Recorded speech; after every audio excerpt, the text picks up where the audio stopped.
सत श्री अकाल जी, चढ़ती कला टाइम टीवी ते तुहाडा स्वागत। मैं गुरमुख सिंह रुपाणा। सो अज इस प्रोग्राम दे विच गलबात करांगे कि जंतर मंतर ते इन्नी वड्डी भीड़ लगातार पिछले 3 दिन तो नहीं हटदी नज़र आ रही। नौजवान रात नूं जांदे है, आपो अपने टिकाणियां ते रात गुजारदे है धार्मिक स्थानां ते सवेरे फिर वो जंतर मंतर ते आ जांदे है। की वाकई लगदा है कि देश के सिक्ख्या मंत्री उन्हां नूं अस्तीफा देना पएगा? धर्मेंद्र प्रधान लगातार उनके अस्तीफे की मंग हो रही है तो की लगता है कि हुण अस्तीफा देने तो बिना कोई होर चारा नहीं है। सिर्फ CJP नहीं, उन्होंने नाल कांग्रेस पार्टी भी मैदान च है। सो कांग्रेस पार्टी ने भी कल धरना दिता है, प्रदर्शन किया, पर उन्होंने धरने प्रदर्शन नूं गैर संविधानिक दस्या जा रहा। बेशक CJP पिछले लंबे समय तो भुख हड़ताल ते उहदे आगू कोई बैठे ने, सोनम वांगचुक समेत होर कई उन्होंने आगू ने जिहड़े उन्होंने चक्या भी गया क्योंकि हॉस्पिटल भर्ती कराया गया, लाठी चार्ज किया गया। सो हुण वख-वख तस्वीरां सोशल मीडिया ते जिहड़ियां वायरल हो रही ने, उहदे विच कुछ ये भी दिखाया जा रहा है कि इन्हां ने पुलिस दीयां गड्डियां तोड़ियां, सरकारी गड्डियां दी भंन तोड़ की ते दूजे पासे ये भी दिखाया जा रहा है कि इन्हां दी कुੱਟਮਾਰ किवें हुई है। CJP दे जिहड़े कारकुन ने उन्हां दी किवें कुੱਟਮਾਰ की गई दिल्ली पुलिस वालों, लाठी चार्ज होया, वो सारा कुछ सोशल मीडिया ते सारे दर्शकों ने देखा। सो हुण लगातार ये भीड़ बेशक पहला नालों थोड़ा फर्क नज़र आ रहा, पर अजे भी लोगों दी भावनावां, नौजवानों दी भावनावां कायम ने ते लोग धर्मेंद्र प्रधान का अस्तीफा मंग रहे हैं। सो सब तो पहला अज दे हालात की ने जंतर मंतर दे। सो चलते हैं सीधे, साडे सहयोगी मोहित उत्थे जुड़े हुए हैं, आपां सीधे लैके चलते हैं तुहानूं जंतर मंतर दिल्ली। इसको पता लग रहा है कि आप बैठे हो। सर की कीमत है इस देश में, सर की लोकतंत्र है। आपके सर गिने जा रहे हैं, पूरी दुनिया काउंट करके कितने लोग निकले। बैठे रहो, जहां जगह मिल रही है बैठे रहो। आज आप कहां नहीं हो, कौन सा है दफ्तर है जहां नहीं हो। भावनात्मक मत हो, पूरे आंदोलन की हवा निकल जाएगी और आपसे एक हिंसा होगी। आप एक जगह डंडा मारते हुए लड़ते हुए दिख गए, उसी को वीडियो बना के देश का मीडिया कहेगा ये जैन जी नहीं, ये तो गुंडे। देखो, इंडिविजुअल लड़ाई नहीं लड़ सकता मैं, किसको लाठी मार दिया उसके लिए मैं एप्लीकेशन करूंगा, FIR दर्ज कराऊंगा, लेकिन आज क्या लड़ूं? लाठी लगे लोगों की लड़ाई या उनकी लड़ाई?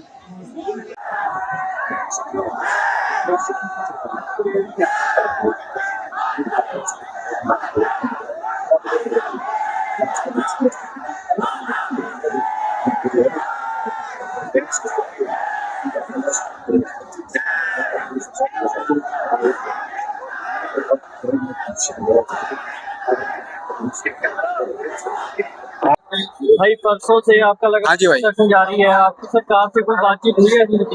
भाई अभी तो कोई बातचीत नहीं है, लेकिन हमारी मांगे पूरी जा रही है। प्रोटेस्ट भाई चलता रहेगा जब तक मांगे पूरी नहीं होंगी। भाई मोदी का रेजिग्नेशन मांग रहे हैं हम लोग। अगर ये मांगे नहीं पूरी होंगी तो आगे के लिए आप भाई प्रोटेस्ट कंटिन्यू रहेगा, कंटिन्यू करते रहेंगे हम लोग। और आपका इस क्या नाम है भाई आपका? मेरा नाम सचिन रावत है और मैं लखनऊ से हूँ। मैं यहाँ शिक्षा को, संविधान को, हक के लिए, अपने लिए, अपने लोगों के लिए, देश के लिए आया था। दिल्ली पुलिस ने इतनी बर्बरता से लोगों को मारा है, मुझे मारा है और मेरे भाइयों को मारा है। आई शेम ऑन दिल्ली पुलिस पे थू है। और सरकार जो बहरी थी ना, 1 महीना लग गया उसे बोलने में, और क्या कह रहे, तर्क पे, तथ्य पे बात करो। अभी भी नहीं सुन रहे हैं। पेपर लीक कोई तर्क नहीं है, लोगों के सुसाइड कोई तथ्य नहीं है। आई शेम ऑन दिस पॉलिटिशियन। हम हक के लड़ रहे हैं, हम आतंकवादी नहीं है। और मैं चाहता हूँ देश में बदलाव आना चाहिए। हम आतंकवादी नहीं है, हम नहीं देख रहे हैं, हम पाकिस्तानी नहीं है, कश्मीरी नहीं है, कोई नहीं, कुछ नहीं देख रहे। मेरे सामने एक बच्ची पे वो बेहोश पड़ी, उसके आप छाती पे सर रख के जा रहे हो। ये शर्म खाइए, शर्म खाइए। क्या आप मुंह दिखाएंगे अपने? मोदी जी, आपके बच्चे नहीं हैं लेकिन लोगों के बच्चे हैं। आपको क्या लगता है कि आपके धरना प्रदर्शन से सरकार आपकी मांगे कबूल करेगी? अब सरकार तो बहरी है, सरकार को ये चीज देखने में महीने लग के बहरी है। कोई बात नहीं, सरकार तो आती जाती रहती है। मैं फिर कहना चाहूँगा एक बात, जिंदगी कोई सिनेमा थोड़ी है कि जख्म होगा तो दुखेगा नहीं। जिंदगी कोई सिनेमा थोड़ी है कि जख्म होगा तो दुखेगा नहीं, और नरेंद्र मोदी कोई पुष्पा थोड़ी है जो झुकेगा नहीं। इस धरने में आम नागरिकों को क्या सहयोग मिला? ये सब आम नागरिक है, सब अपने हक के लिए लड़ रहे हैं। और जहाँ पे फ्रीडम ऑफ स्पीच है ना, तो बोलना चाहिए। क्या ये फ्रीडम ऑफ स्पीच है? This is the life seat of Singh freedom of speech. ये है हक के लिए लड़ेंगे, लाठियां खाएंगे, चोट खाएंगे, मारे जाएंगे, ये है। In other countries like when you see the police you feel safe, but in the India you see the police you feel fear. ये पुलिस है हमारी, ये पुलिस है हमारी, इसलिए हम टैक्स देते हैं, इसलिए टैक्स देते हैं। हमारे पैसों से आपकी तनख्वाह आ रही है, आपका देश चल रहा है, रोडें सड़कें बन रही हो, हम ही मार खा रहे हैं। आप हमारे पैसे पे क्रूर कर रहे हो, दुनिया घूम रहे हो, देश घूम रहे हो, ये कर रहे हो। आई शेम ऑन यू।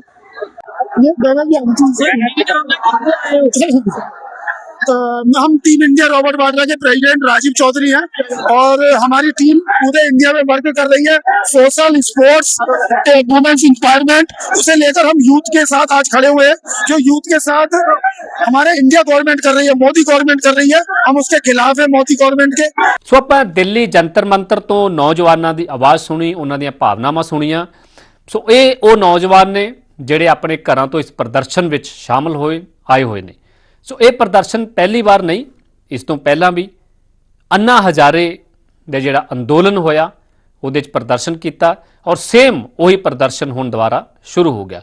ਉਸ ਪ੍ਰਦਰਸ਼ਨ 'ਚੋਂ ਦਿੱਲੀ ਦੀ ਸਰਕਾਰ ਨਿਕਲੀ ਆਮ ਆਦਮੀ ਪਾਰਟੀ ਦੀ, ਤੇ ਪੰਜਾਬ ਦੀ ਸਰਕਾਰ ਵੀ ਉਸੇ ਅੰਦੋਲਨ 'ਚੋਂ ਨਿਕਲੀ। ਤੇ ਆਮ ਆਦਮੀ ਪਾਰਟੀ ਦਾ ਜਨਮ ਉਸ ਅੰਦੋਲਨ 'ਚੋਂ ਹੋਇਆ। ਤੇ ਦੂਜੇ ਪਾਸੇ ਜੇਕਰ ਗੱਲ ਕਰੀਏ ਤਾਂ ਇਸ ਅੰਦੋਲਨ ਦੇ ਵਿੱਚ ਜਿਹੜੇ ਆਗੂ ਨੇ ਉਹਨਾਂ ਵਿੱਚੋਂ ਬਹੁ ਗਿਣਤੀ ਆਗੂ ਵੀ ਆਮ ਆਦਮੀ ਪਾਰਟੀ ਦੇ ਸਾਬਕਾ ਕਾਰਕੁਨ ਰਹਿ ਚੁੱਕੇ ਨੇ ਕਿ ਵਾਕਈ ਇਹਨਾਂ ਨੇ ਵੀ ਸਿੱਖਿਆ ਅਰਵਿੰਦ ਕੇਜਰੀਵਾਲ ਤੋਂ ਲਈ ਹੈ, ਇਹਨਾਂ ਨੇ ਵੀ ਸਿੱਖਿਆ ਅੰਨਾ ਹਜ਼ਾਰੇ ਤੋਂ ਲਈ ਹੈ। ਇਹ ਵੀ ਇੱਕ ਸੋਚਣ ਵਾਲੀ ਗੱਲ ਹੈ। ਸੋ ਇਸ ਦੇ ਲੈ ਕੇ ਜਦੋਂ ਗੱਲ ਕਰਦੇ ਕਿ ਅਰਵਿੰਦ ਕੇਜਰੀਵਾਲ ਉਹ ਖੁੱਲ੍ਹ ਕੇ ਮੈਦਾਨ 'ਚ ਆਏ, ਉੱਥੇ ਪਹੁੰਚੇ, ਉਹਨਾਂ ਨੇ ਇਹ ਵੀ ਕਿਹਾ ਕਿ ਜਿਸ ਦਿਨ ਲਾਠੀ ਚਾਰਜ ਹੋਇਆ, ਜਿਸ ਦਿਨ ਸੀਜੇਪੀ ਦਾ ਮਾਰਚ ਸੀ, ਉਹਨਾਂ ਨੇ ਪੈਦਲ ਮਾਰਚ ਕੱਢਣਾ ਸੀ, ਤਾਂ ਉਸ ਦਿਨ ਉਹ ਨਹੀਂ ਪਹੁੰਚ ਸਕੇ, ਪੰਜਾਬ ਆਏ, ਪਰ ਉਹਨਾਂ ਦੇ ਦੋਨੋਂ ਬੱਚੇ ਇਸ ਪ੍ਰਦਰਸ਼ਨ ਵਿੱਚ ਸ਼ਾਮਲ ਸੀ। ਸੋ ਖੈਰ ਕਿਸੇ ਸੋਸ਼ਲ ਮੀਡੀਆ ਤੇ ਇਦਾਂ ਦੀ ਤਸਵੀਰ ਅਜੇ ਤੱਕ ਨਜ਼ਰ ਨਹੀਂ ਆਈ, ਪਰ ਅਰਵਿੰਦ ਕੇਜਰੀਵਾਲ ਇਹ ਚੱਲ ਕਹਿ ਰਹੇ ਨੇ। ਸੋ ਆਪਾਂ ਅਰਵਿੰਦ ਕੇਜਰੀਵਾਲ ਨੇ ਇਸ ਸੰਬੰਧੀ ਕੀ ਕਿਹਾ, एक बार उससे नजर मारते। किसी का सर फोड़ दिया, किसी की टांग तोड़ दी, इतने फ्रैक्चर आए हैं और बहुत सारे लोगों को गिरफ्तार किया हुआ है। आज सुबह से मैं खुद एक एक थाने में जा जाके पता कर रहा हूं कि कहां लोग गिरफ्तार हैं। सुबह से मैं लगभग 70-80 लोगों को छुड़वा चुका हूं। ये जितने बच्चे हैं, मोदी जी कहते हैं ये आतंकवादी हैं। मैं मोदी जी को कहना चाहता हूं सबसे बड़ा आतंकवादी मोदी है। मोदी जी कहते हैं ये बच्चे एंटी नेशनल हैं। मैं मोदी जी को कहना चाहता हूं सबसे बड़े एंटी नेशनल मोदी है। ये बच्चे इस देश का भविष्य हैं।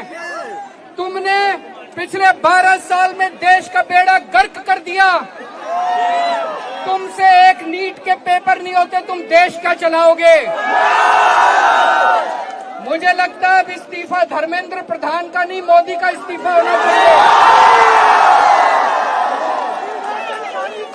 मोदी हटाओ, मोदी हटाओ। हम सब लोगों को आज सवेरे सवेरे पुलिस ने प्रेस रिलीज दी है कि जो लोग आंदोलन में आए थे उन पे केस करेंगे। मैं मोदी को चैलेंज करता हूं, केस करके दिखाते रहे मेरे दम पे। आप लोग केस से मत डरना, बड़े से बड़ा वकील खड़ा कर देंगे, छुड़ा के ले आएंगे आप लोगों को। मोदी ने मेरे को भी जेल भेजा था झूठे केस में, मैं भी बाहर आ गया। देखो मैं डरा नहीं, मैं टूटा नहीं। टूटना नहीं है, डरना नहीं है, अपना डर निकाल दो। जिस दिन डर निकल गया उस दिन कोई आपको जीतने से नहीं रोक सकता। जब तक हमारी मांगे पूरी नहीं होगी, जब तक धर्मेंद्र प्रधान इस्तीफा नहीं देगा, हमारे देश में अच्छा एजुकेशन सिस्टम नहीं होगा, हम लोग अपना संघर्ष जारी रखेंगे। आप सब मेरे हो, आप हमारे हो, चिंता मत करना। एक तरफ 140 करोड़ लोग हैं और दूसरी तरफ अकेला मोदी है। मोदी ने इस देश के लोगों पे हमला बोला है, अब देखना देश के लोग इसको कैसे मजा चखाते हैं। भारत माता की इंकलाब वंदे। ਸੋ ਪਰ ਅਰਵਿੰਦ ਕੇਜਰੀਵਾਲ ਦਾ ਸੁਣਿਆ ਕਿ ਅਰਵਿੰਦ ਕੇਜਰੀਵਾਲ ਨੇ ਕਿਹਾ ਕਿ ਮੰਗਾਂ ਮੰਨ ਲੈਣੀਆਂ ਚਾਹੀਦੀਆਂ ਨੇ। ਉਹਨਾਂ ਨੇ ਇਹ ਕਿਹਾ ਕਿ ਕਾਇਰਨਾ ਹਾਲਾਤ ਜਿਹੜੇ ਉੱਥੇ ਕਾਇਰਾਨਾ ਹਰਕਤਾਂ ਹੋ ਰਹੀਆਂ ਨੇ ਇਹ ਨਹੀਂ ਹੋਣੀਆਂ ਚਾਹੀਦੀਆਂ। ਕੁੱਟਮਾਰ ਬਹੁਤ ਭਿਆਨਕ ਤਰੀਕੇ ਨਾਲ ਹੋਈ ਹੈ। ਸੋ ਇਦਾਂ ਦੇ ਹਾਲਾਤ ਨਹੀਂ ਬਣਨੇ ਚਾਹੀਦੇ। ਨੌਜਵਾਨ ਹੈ, ਨੌਜਵਾਨ ਸਾਡੇ ਦੇਸ਼ ਦੀ ਰੀੜ੍ਹ ਦੀ ਹੱਡੀ ਨੇ। ਨੌਜਵਾਨ ਸਿਰਫ ਅਸਤੀਫਾ ਮੰਗ ਰਹੇ ਆ। ਨੀਟ ਲੀਕੇਜ ਦੇ ਉੱਪਰ ਜਿਹੜੇ ਦੋਸ਼ੀ ਨੇ ਉਹਨਾਂ ਦੇ ਖਿਲਾਫ ਕਾਰਵਾਈ ਮੰਗ ਰਹੇ ਆ। ਸਰਕਾਰ ਕੀ ਕਹਿੰਦੀ ਹੈ? ਸਰਕਾਰ ਕਹਿੰਦੀ ਕਾਰਵਾਈ ਹੋ ਰਹੀ ਹੈ, ਕਾਰਵਾਈ ਹੋਈ ਹੈ। ਬਹੁਤ ਸਾਰੇ ਕਾਰਕੁਨ ਜਿਹੜੇ ਇਹਨਾਂ ਦੇ ਜਿਨ੍ਹਾਂ ਨੇ ਇਸ ਦੇ ਵਿੱਚ ਸ਼ਮੂਲੀਅਤ ਕੀਤੀ ਨੀਟ ਪੇਪਰ ਲੀਕ ਦੇ ਵਿੱਚ, ਉਹਨਾਂ ਨੂੰ ਜੇਲ੍ਹ ਭੇਜਿਆ। ਜੇਲ੍ਹ ਦੀਆਂ ਸਲਾਖਾਂ ਅੰਦਰ ਹੈ ਤੇ ਕੋਰਟ ਆਪਣਾ ਕੰਮ ਕਰ ਰਿਹਾ, ਅਦਾਲਤ ਆਪਣਾ ਕੰਮ ਕਰ ਰਿਹਾ, ਪੁਲਿਸ ਆਪਣਾ ਕੰਮ ਕਰ ਰਹੀ ਹੈ, ਸੀਬੀਆਈ ਆਪਣਾ ਕੰਮ ਕਰ ਰਹੀ ਹੈ। ਸਰਕਾਰ ਦਾ ਇਹ ਕਹਿਣਾ ਹੈ। ਸੋ ਸਰਕਾਰ ਦੇ ਦੂਜੇ ਪਾਸੇ ਕੱਲ ਕਾਂਗਰਸ ਨੇ ਅਚਾਨਕ ਧਰਨਾ ਦਿੱਤਾ। ਸੋ ਇਸ ਨੂੰ ਗੈਰ ਸੰਵਿਧਾਨਕ ਦੱਸਿਆ ਜਾ ਰਿਹਾ। ਗੈਰ ਸੰਵਿਧਾਨਕ ਕਿਉਂ? ਬੀਜੇਪੀ ਕਹਿੰਦੀ ਕਿ ਜਦੋਂ ਕੱਲ ਇਹ ਧਰਨਾ ਹੋਇਆ, ਸੋ ਸਭ ਤੋਂ ਪਹਿਲਾਂ ਦੇਖਣ ਵਾਲੀ ਗੱਲ ਕਿ ਧਰਨਾ ਹੋਇਆ ਕਿੱਥੇ। ਧਰਨਾ ਉਸ ਜਗ੍ਹਾ ਤੇ ਹੋਇਆ ਜਿਸ ਜਗ੍ਹਾ ਤੋਂ ਪ੍ਰਧਾਨ ਮੰਤਰੀ ਆਪਣੇ ਘਰ ਜਾਂਦੇ ਆ, ਆਪਣੀ ਸਰਕਾਰੀ ਰਿਹਾਇਸ਼ ਤੇ ਜਾਂਦੇ ਆ। ਸੋ ਉਸੇ ਰੋਡ, ਉਸੇ ਗਲੀ 'ਚ, ਉਸੇ ਸੜਕ ਦੇ ਉੱਪਰ ਕਾਂਗਰਸ ਦੇ ਆਗੂਆਂ ਨੇ ਧਰਨਾ ਦਿੱਤਾ। ਕਿਉਂ? ਕਿਉਂਕਿ ਬਿਲਕੁਲ ਨੇੜੇ ਕਾਂਗਰਸ ਦੇ ਪ੍ਰਧਾਨ ਮਲਕ ਅਰਜਨ ਖੜਗੇ ਦੀ ਵੀ ਸਰਕਾਰੀ ਰਿਹਾਇਸ਼ ਹੈ। ਉੱਥੇ ਇਕੱਠੇ ਹੋਣਾ ਸ਼ੁਰੂ ਹੋਏ। ਸੋ ਕੱਲ ਉਹਨਾਂ ਦੇ ਇੱਕ ਆਗੂ ਦਾ, ਜੋ ਮਲਕ ਅਰਜਨ ਖੜਗੇ ਆ, ਉਹਨਾਂ ਦਾ ਜਨਮ ਦਿਨ ਸੀ। ਲੋਕਾਂ ਨੂੰ ਲੱਗਿਆ, ਪ੍ਰਸ਼ਾਸਨ ਨੂੰ ਲੱਗਿਆ ਤੇ ਆਗੂਆਂ ਨੂੰ ਲੱਗਿਆ ਕਿ ਸ਼ਾਇਦ ਇੱਥੇ ਇਸ ਕਰਕੇ ਭੀੜ ਇਕੱਠੀ ਹੈ ਕਾਂਗਰਸ ਆਗੂਆਂ ਦੀ, ਕਾਂਗਰਸ ਆਵਾਜਾਈ ਹੈ, ਕਿ ਸ਼ਾਇਦ ਉਹਨਾਂ ਦਾ ਜਨਮ ਦਿਨ ਮਨਾ ਰਹੇ ਆ। ਪਰ ਹੌਲੀ ਹੌਲੀ ਇਹ ਆਗੂ ਉੱਥੇ ਬੈਠਣਾ ਸ਼ੁਰੂ ਹੋਏ। ਸੋ ਇੱਕ ਗੱਲ ਇਹ ਵੀ ਨਿਕਲ ਕੇ ਸਾਹਮਣੇ ਆਈ ਕਿ ਮਲਕ ਅਰਜਨ ਖੜਗੇ ਨੇ ਇੱਕ ਵਾਰ ਰਾਹੁਲ ਗਾਂਧੀ ਨੂੰ ਕਿਹਾ ਕਿ ਇੱਥੇ ਬੈਠਣਾ ਉਚਿਤ ਨਹੀਂ ਹੈ, ਇਸ ਕਰਕੇ ਇੱਥੇ ਨਾ ਬੈਠਿਆ ਜਾਏ। ਪਰ ਰਾਹੁਲ ਗਾਂਧੀ ਨਹੀਂ ਮੰਨੇ, ਉੱਥੇ ਬੈਠੇ। ਉਸ ਤੋਂ ਬਾਅਦ ਪ੍ਰਸ਼ਾਸਨ ਨੇ ਵੀ ਕਿਹਾ ਤੇ ਉਹਨਾਂ ਦੀ ਗੱਲ ਸੁਣ ਇੱਕ ਬੀਜੇਪੀ ਦੇ ਮੰਤਰੀ ਪਹੁੰਚੇ। ਬੀਜੇਪੀ ਦੇ ਮੰਤਰੀਆਂ ਨੇ ਉਹਨਾਂ ਦੀ ਗੱਲਬਾਤ ਸੁਣੀ ਔਰ ਉਹਨਾਂ ਨੂੰ ਵਿਸ਼ਵਾਸ ਦਿਵਾਇਆ ਕਿ ਜੋ ਉਹ ਕਹਿੰਦੇ ਨੇ। ਤੇ ਰਾਹੁਲ ਗਾਂਧੀ ਨੇ ਕਿਹਾ ਕਿ ਲੋਕ ਸਭਾ 'ਚ ਚਰਚਾ ਹੋਣੀ ਚਾਹੀਦੀ ਹੈ ਨੀਟ ਲੀਕੇਜ ਤੇ। ਉਹ ਕਹਿੰਦੇ ਹੋਏਗੀ, ਉਹਨਾਂ ਨੇ ਲਿਖਤੀ ਦਿੱਤਾ। ਪਰ ਬਾਅਦ ਦੇ ਵਿੱਚ ਰਾਹੁਲ ਗਾਂਧੀ ਨੇ ਫਿਰ ਧਰਨਾ ਨਹੀਂ ਚੁੱਕਿਆ ਤੇ ਉਸ ਤੋਂ ਬਾਅਦ ਪੁਲਿਸ ਰਾਹੁਲ ਗਾਂਧੀ ਨੂੰ ਚੁੱਕ ਕੇ ਲੈ ਗਈ, ਆਗੂਆਂ ਨੂੰ ਚੁੱਕ ਕੇ ਲੈ ਗਈ। ਸੋ ਇਹ ਗੈਰ ਸੰਵਿਧਾਨਕ ਇਸ ਕਰਕੇ ਦੱਸਿਆ ਜਾ ਰਿਹਾ ਕਿ ਉਹਨਾਂ ਨੇ ਪਰਮਿਸ਼ਨ ਨਹੀਂ ਲਈ, ਕਿਉਂਕਿ ਦਿੱਲੀ ਦੇ ਵਿੱਚ ਕੋਈ ਵੀ ਤੁਸੀਂ ਧਰਨਾ ਦੇਣਾ ਤੁਹਾਨੂੰ ਉੱਥੇ ਪਰਮਿਸ਼ਨ ਲੈਣੀ ਪੈਂਦੀ ਹੈ ਸਰਕਾਰ ਤੋਂ, ਪ੍ਰਸ਼ਾਸਨ ਤੋਂ, ਦਿੱਲੀ ਪੁਲਿਸ ਤੋਂ। ਪਰ ਉਹਨਾਂ ਨੇ ਨਹੀਂ ਲਈ, ਅਜਿਹਾ ਨਹੀਂ ਕੀਤਾ। ਸੋ ਹੁਣ ਕੀ ਲੱਗਦਾ ਹੈ ਕਿ ਦਿੱਲੀ ਦੇ ਹਾਲਾਤ ਜਾਂਦੇ ਹੋਣਗੇ? ਸੋ ਇੱਕ ਵਾਰ ਆਪਾਂ ਕਾਂਗਰਸੀ ਆਗੂਆਂ ਦੀ ਵੀ ਗੱਲ ਸੁਣਦੇ ਕਿ ਕਾਂਗਰਸੀ ਆਗੂ ਇਸ ਤੇ ਕੀ ਕਹਿੰਦੇ ਆ। नहीं, कल ही मैं कहा हूं कि ये डेमोक्रेटिक गवर्नमेंट नहीं है, ये डिक्टेटरशिप पे चला रही है और पार्लियामेंट के मेंबर्स को कोई मर्यादा नहीं देती और रूल्स के तहत जो प्रोटेस्ट करते हैं उनको भी वो